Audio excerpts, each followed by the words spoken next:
बटाटा फ्राय बनवतोय आपण। प्रथम पॅनमध्ये तेल गरम झाल्यानंतर जिऱ्याची फोडणी द्यायची, लसूण कोथिंबीरची पेस्ट टाकायची, स्वच्छ धुतलेला बटाटा टाकायचा आहे,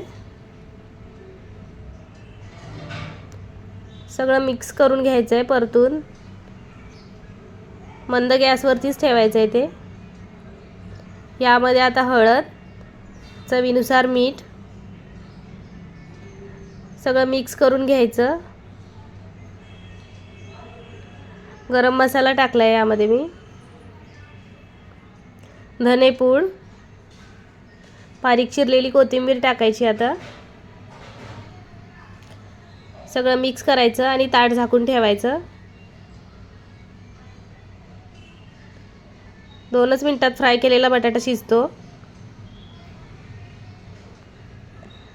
अशा प्रकारे फ्राय बटाटा तयार आहे मुलांच्या टिफिनसाठी।